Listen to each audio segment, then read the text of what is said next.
In today's video, I'm gonna make a series of videos called Guess the ELO. So, Guess the ELO, Guess the ELO is basically analyzing the game and guessing the ELO between 0 and 3,500. So, let's start with the first game E4, C5. And don't forget to like and subscribe. So, yes, obviously, Black is trying to go sorry for that, D5 to strike back in the center. So, White goes D4, takes, and that is a good move, but I actually think d5, just striking back in the center, is the most played move. So bishop c5, bishop e3, very common. e5 attacking the knight, and knight f3. Takes d6. So yeah, you don't want these pawn structures where you have doubled pawns in this position because they actually just weaken you and your pawns. So d5, knight c6, bishop e5, knight e7, and yes, in this position, I'm actually. Oh, sorry, nothing to say. The queen b3, bishop e6, queen d3, castles. Yeah, so in this position, we see that black is clearly better because white has these double pawns, and black has more development. A6 and interesting. In this position, you want black to take you, so after a takes, you open up your rook, but instead bishop takes e6. But you open the f file for his rook. Yeah, so the f file is completely open now just because you made that trade. Queen takes d6, or then you see that free pawn, queen takes e3 check. And yeah, well, basically, you should actually just take the pawn and give that pawn because you're just trading open with something like knight f5, and you can just get a big attack in h6. And yeah, you see now is this is the problem. White gets back in development, and this is probably just draw. Oh, is it just? Oh, black just got the rook for two knights. Yeah. In most cases, two minor pieces are better than a rook. So a rook exchange. Yeah. So I don't think this is any higher than 1,500 right now.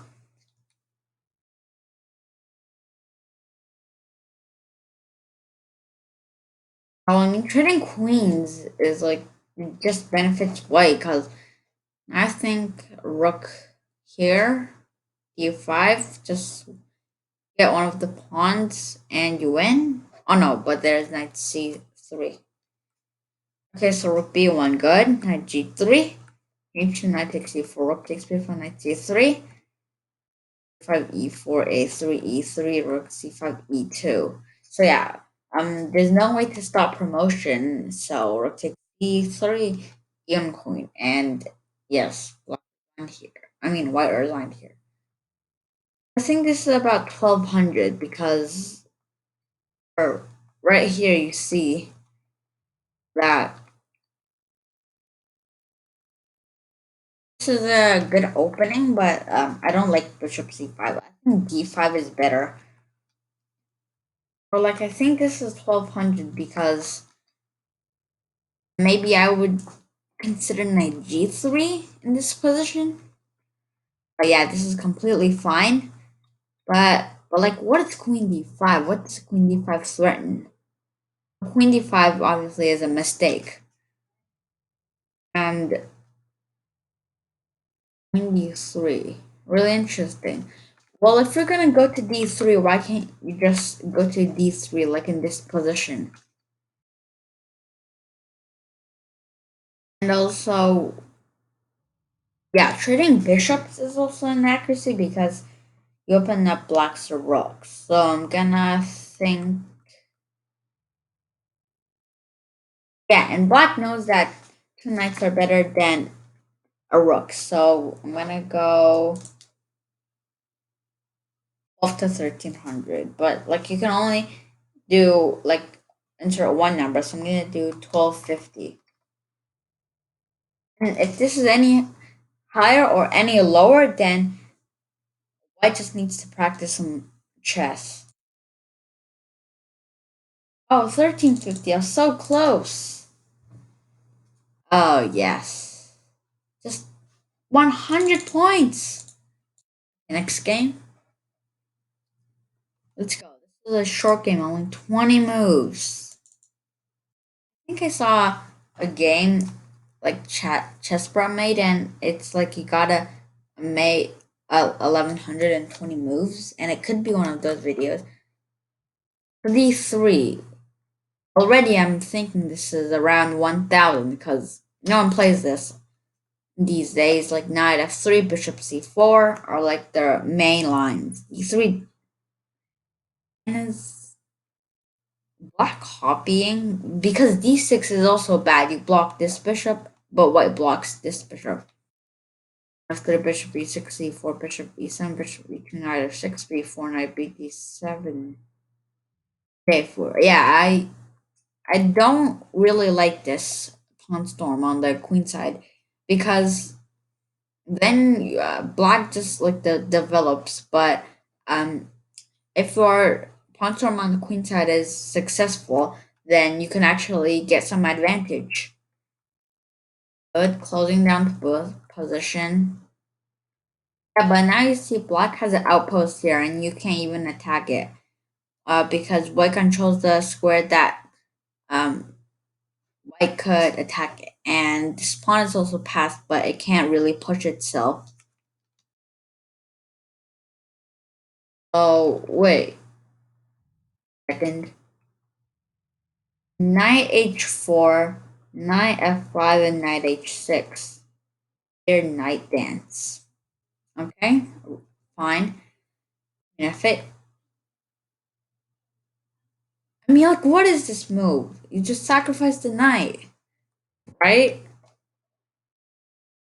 For this, after like queen f8, you gotta think of the threats, checks, and captures black has. While black's checks are rook takes g2, and that does nothing. But how about the captures? Yes, black can capture this, or capture this, or capture this. But this capturing this is not good. Capturing this is not good either. But capturing this is just for free. So I think around 1000 to 11,000. And what was line here? Yeah, this is a really rough game because I think actually white is just like 1,000 or so, or like 1,000. 1,100. But like you see, D3 really makes me think. Like on the second move, and what is C4? You don't play C4 in these positions. Now you can't play D5, and also you also did a weird knight dance here and just completely hung a knight and the bishop. Kind of a bishop because rook takes is not even mate. So I'm gonna go for 1120.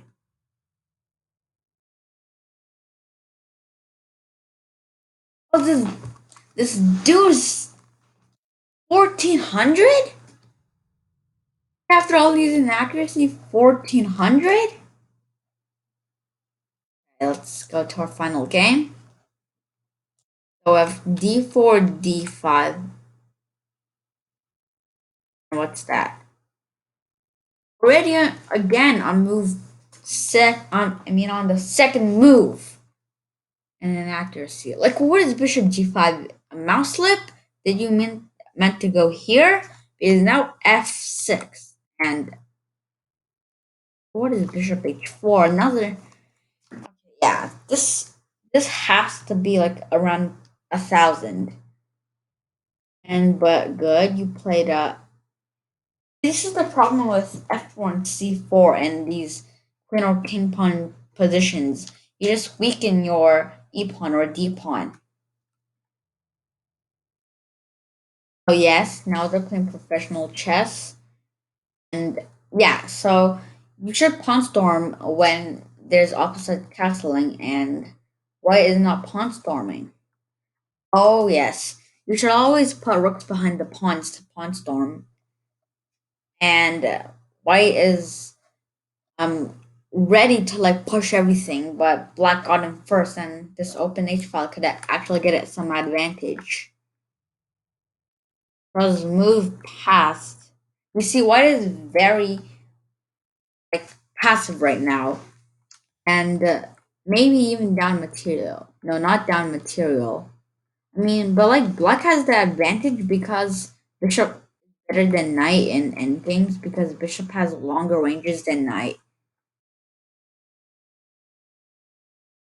Okay, so yeah, here. I really don't think you should resign because after like bishop e3, you push the pawn. Wait, yeah, after bishop c3, you can't push the pawn, and if you got it to push the pawn, you can push your own pawn. But yeah, the knight is there, but you can just take this pawn right here. And white actually made a lot of inaccuracies, or was it just a mouse slip? Because if it's mouse slip, it should actually be, it can actually be like 1800. But if it's not, then it's 1000. So let's go for 1050. And let's see. 3, 2, 1. What? What? Wait a second. Bishop g5?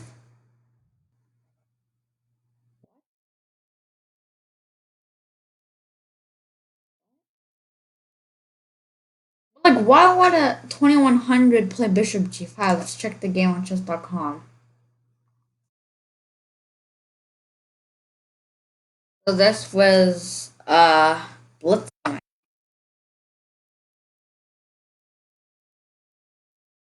This was a blitz game. What? This is an opening called the Levitsky attack, but what if after f6? Yeah, but like after like f4 is not so bad, like very bad, but yeah. Yeah, so they play very professionally here.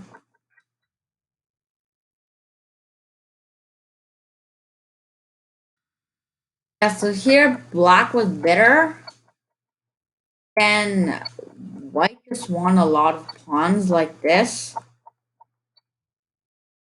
Yeah, like white just won 2 pawns, and this position is completely equal. I mean, like, why not bishop c3, right? Because, like, you could take the pawn, but then the king comes in and you could try to take this pawn. If you just try to, like, protect that pawn, you just keep coming. Well, if f6 takes. Actually, it's takes, and this is draw. See? Even this position, you can't checkmate with a knight.